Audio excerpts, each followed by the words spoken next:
Thank you, Mr. Chairman. Nuclear power plays an important role in producing carbon-free power for the electric grid. In April, this subcommittee held a hearing examining the current and future nuclear energy landscape, and just last month we had all 5 commissioners from the Nuclear Regulatory Commission before us to talk about the NRC's vital work. Those hearings have been the most bipartisan hearings we've had this Congress on the Energy Subcommittee, and I certainly hope today's hearing continues that tone as we examine ideas to improve America's nuclear power policies. The NRC has done an admirable job over the years of ensuring nuclear power is safe and secure.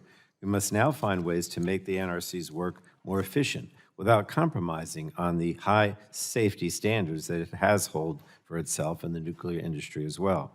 And I look forward to hearing from our witnesses across both panels on how the 15 bills included in today's hearing advance that goal and where they fall short and need to be improved.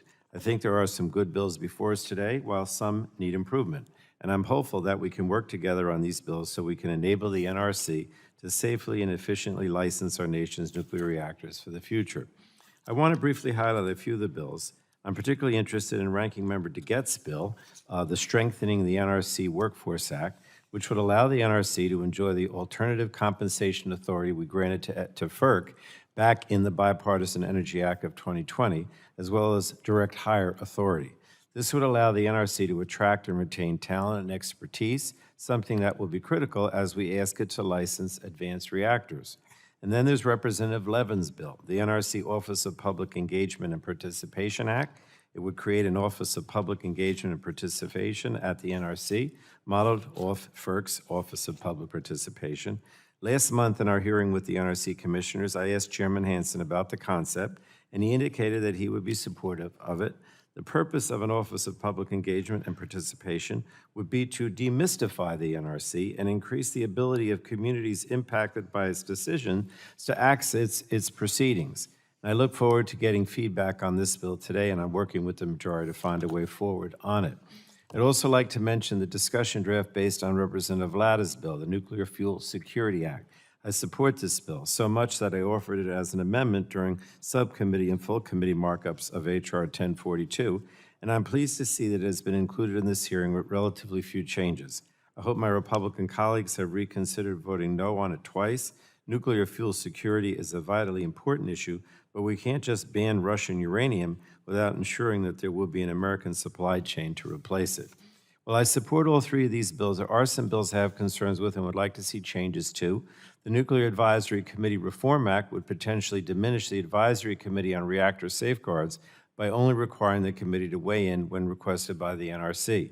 I'm afraid this could create another layer of unintentional bureaucracy or sideline the ACRS altogether.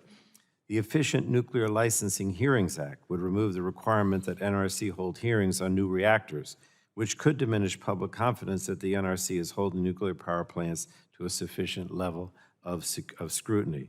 And finally, the NRC Mission Alignment Act would change and codify the mission of the NRC. It's a substantial expansion of the NRC's authority that I do not believe is necessary and could undermine its independence. It could also send a bad signal to countries working to set up nuclear power regulatory regimes overseas, who often look to the NRC as a model of an independent nuclear regulatory or regulator. Now, over the last 4 years, Democrats passed major legislation like the Energy Act of 2020, the Bipartisan Infrastructure Law, the Inflation Reduction Act, all to support safe and clean nuclear power, including investments at the Department of Energy. These laws included historic climate investments to help us lead the rest of the world in the transition to clean energy, while also creating millions of good-paying clean energy jobs and lowering energy costs for Americans. So I'm hopeful that we can now work together to build on these successes. And with that, Mr. Chairman, I yield back.